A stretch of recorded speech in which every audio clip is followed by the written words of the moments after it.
Bismillahirrahmanirrahim. Assalamualaikum warahmatullahi wabarakatuh. Alhamdulillah wa syukurillah wassalatu wassalamu ala rasulillah. Pertama, kami ingin menyampaikan terima kasih yang setinggi-tingginya kepada panitia Borobudur International Symposium tahun 2025 atau panitia Interconnect eh, dari Universitas Muhammadiyah Magelang yang telah mengizinkan kami untuk menjadi salah satu co-host dan berkesempatan untuk menyampaikan makalah kami yang berjudul Pengaruh eh, Gaya Kepemimpinan Situasional terhadap Etos Kerja Pembina Tahfiz Baitul Quran Kendari. Ada beberapa hal yang melatar belakangi kajian ini. Yang pertama terkait pentingnya peran pembina tahfidz.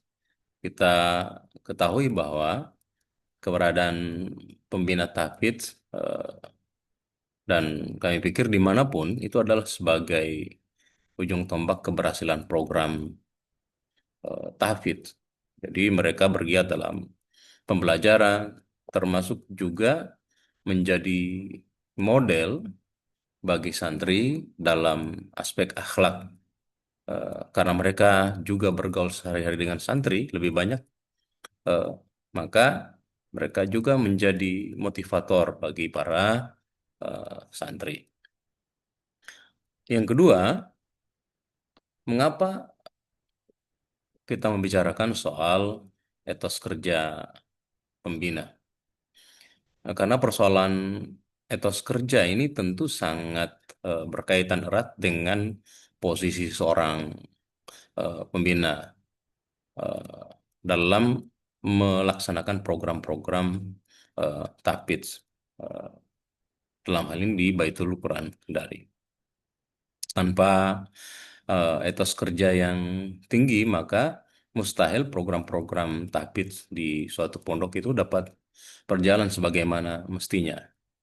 Nah, eh, beberapa atribut yang melekat pada etos kerja itu seperti kedisiplinan, konsistensi atau keistiqomahan, keteladanan, dan eh, komitmen. Nah, ada hal lain yang sangat penting terkait dengan pembina tahfiz ini juga adalah soal tantangan-tantangan eh, yang dari hari ke hari tidak menurun, malah memperlihatkan kecenderungan meningkat. Misalnya, peningkatan jumlah santri, yang artinya akan menambah atau meningkatkan juga tanggung jawab dari pembina santri. Belum lagi kita berbicara soal eh, ini terkait dengan peningkatan jumlah santri tadi, maka itu bertambah pula karakteristik atau variasi kemampuan menghafal eh, santri. Sehingga sebenarnya dalam hal ini, walaupun para pembina itu bertugas untuk mengawal para santri dalam program hafalan, tetapi pada di sisi lain mereka juga membutuhkan pembinaan berkelanjutan dalam hal ini dari pimpinan eh, atau pengasuh pondok pesantren. Berikutnya adalah eh, terkait dengan kepemimpinan di lembaga tahfidz. Nah, kita tentu saja sangat mafhum bahwa persoalan kepemimpinan itu eh, berkaitan erat dengan eh, kinerja pembina. Eh, tetapi eh, hal itu akan sangat bergantung kepada gaya kepemimpinan yang diterapkan pada pondok itu. Nah, disinilah kita akan melihat bahwa persoalan etos kerja pada nantinya akan kelihatan fluktuasinya. Dalam pengamatan dari riset ini memperlihatkan bahwa ada gejala penerapan gaya kepemimpinan situasional di Pondok Tahfidz Baitul Quran ini, Eh, di mana pimpinan utamanya atau pengasuhnya memperlihatkan praktik yang lebih fleksibel eh, dalam berhubungan dengan eh, pembina tahfiz terutama, baik yang pembina eh, yang laki-laki maupun yang eh, perempuan. Namun secara empirik, eh, jika kita bandingkan dengan di pondok-pondok lain, ini berdasarkan hasil-hasil bacaan pada riset-riset di pondok lain, eh, masih banyak ditemukan bahwa eh, pondok tahfidz itu masih menerapkan atau memperlihatkan kecenderungan pemimpinnya yang masih mewarisi gaya-gaya gaya-gaya lama. Dalam hal ini eh, masih ada yang otoriter sehingga ini akibatnya kepemimpinan seperti ini tidak dapat mendekatkan diri dengan kebutuhan para pembina. Nah, ini akibatnya adalah eh, pada penurunan etos kerja, sehingga eh, etos kerja yang menurun itu jika eh, dianalisis maka itu berhubungan dengan persoalan kepemimpinan. Tetapi kasusnya di pesantren Tahfidz Baitul Quran menunjukkan sebaliknya. Ada peningkatan etos kerja yang disebabkan oleh praktik kepemimpinan yang lebih adaptif dan fleksibel sebagaimana sudah kami sebutkan sebelumnya. Eh, Hal lain yang dapat kami sebutkan mengapa riset tentang gaya kepemimpinan situasional dan etos kerja ini penting adalah kami membaca bahwa masih sedikit sekali yang mencoba memberikan kajian tentang gaya kepemimpinan situasional kaitannya dengan etos kerja eh, yang spesifik pada pembina tahfidz. Kalau kajian-kajian di ranah lain, katakanlah di sekolah atau di madrasah, yang kajiannya tentang eh, pemimpin sekolah dengan guru itu sudah banyak dilakukan. Tapi terkait dengan pembina tahfidz belum. Kami melihat bahwa riset ini penting untuk memberikan informasi tentang etos kerja pembina tahfiz dikaitkan dengan gaya kepemimpinan situasional yang diterapkan pada Pondok Pesantren Baitul Quran. Sehingga penelitian ini dianggap penting ya, eh, sangat urgen untuk dilakukan dalam rangka memberikan pemahaman yang lebih aktual eh, tentang etos kerja pembina tahfiz. Eh, Related dengan kepemimpinan situasional atau praktik gaya kepemimpinan situasional pada lembaga tabid.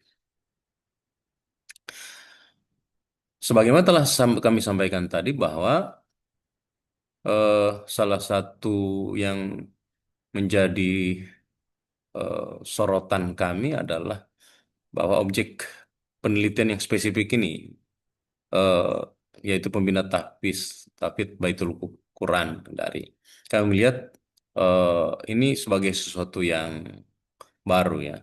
Karena untuk penelitian serupa, apalagi dalam konteks menjamurnya pondok-pondok penghafal di Sulawesi Tenggara, riset tentang etos kerja pembina tahfidz itu belum banyak dilakukan. Atau bahkan masih sangat sedikit sekali dilakukan. Yang kedua, eh, kami menganggap bahwa kepemimpinan situasional atau yang adaptif pada lembaga tahfidz itu adalah sesuatu yang baru. Karena umumnya potret kepemimpinan pada lembaga pesantren, itu- kecuali yang modern, ya, kecuali pondok-pondok modern, itu lebih lebih mengedepankan karisma satu orang dari pimpinan pondok itu. Eh, Kami melihat bahwa secara empirik di Baitul Quran menampakkan gambaran baru tentang kepemimpinan itu. Yang ketiga, secara dari sudut pandang literatur, kami melihat bahwa kajian ini memiliki sumbangan terhadap eh, kajian manajemen pendidikan Islam, terutama pada eh, dalam kaitannya eh, kajian teori modern tentang kepemimpinan maupun etos kerja yang dapat diterapkan atau dapat dikontekstualkan pada lembaga tahfidz. Metode riset yang diterapkan dalam kajian ini, kami menggunakan riset kuantitatif dengan metode survei, di mana yang disurvei itu adalah 60 orang pembina, baik yang putra maupun yang putri. Memang ini cukup kecil ya untuk ukuran riset kuantitatif. Eh,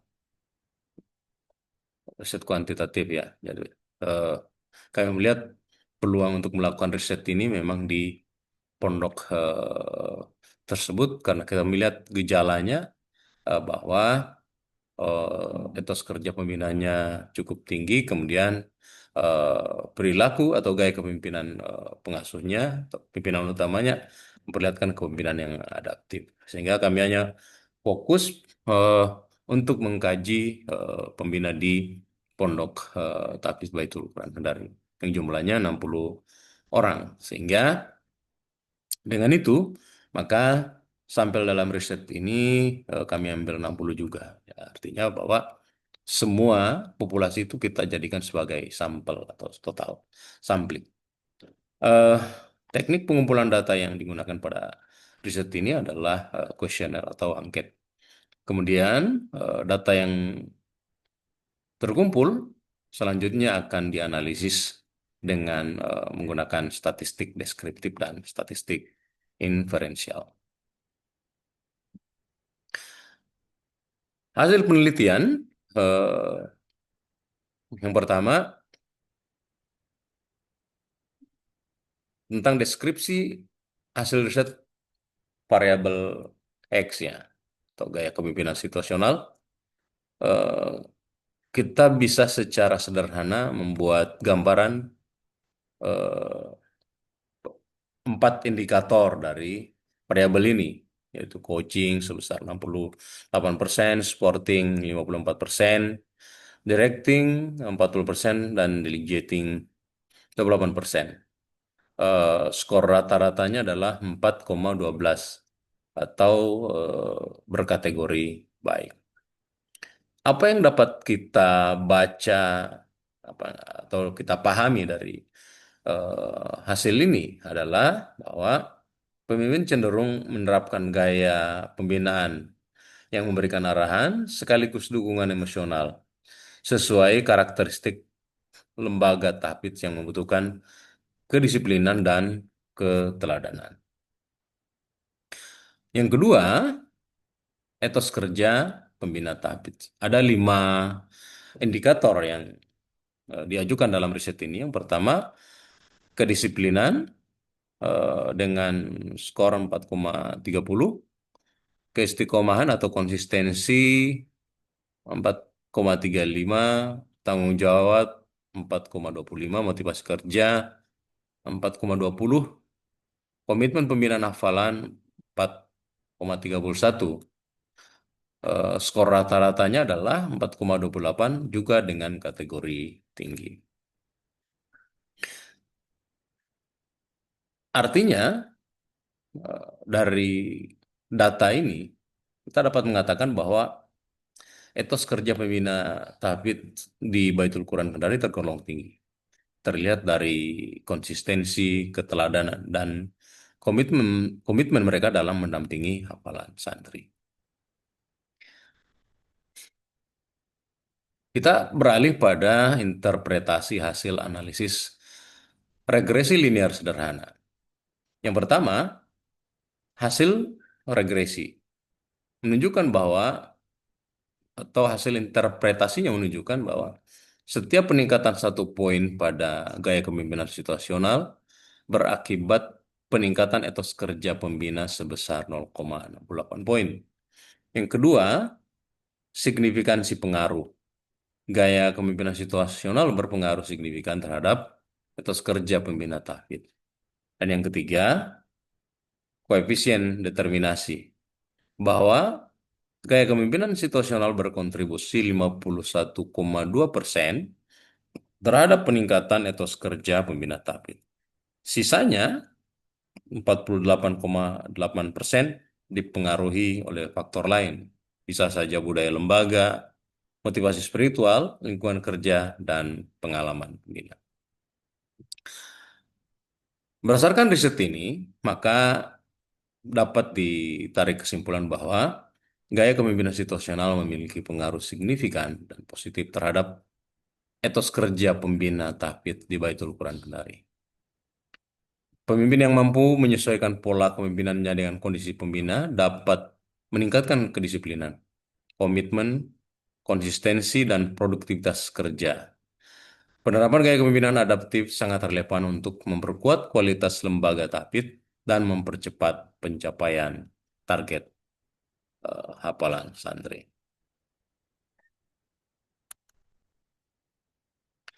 Nah, inilah hal-hal penting yang dapat kami kemukakan dalam konteks kajian ini, eh, kajian tentang pengaruh gaya kepemimpinan situasional terhadap etos kerja pembina tahfidz Baitul Quran Kendari. Terima kasih kami sampaikan kepada organizing committee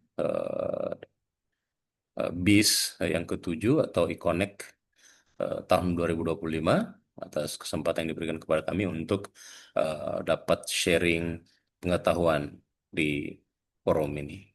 Semoga pada kesempatan berikutnya eh, kami masih diizinkan untuk terlibat eh, untuk sharing lagi dengan topik-topik riset yang lain. Sekali lagi terima kasih. Billahi taufiq wal hidayah. Assalamualaikum warahmatullahi wabarakatuh.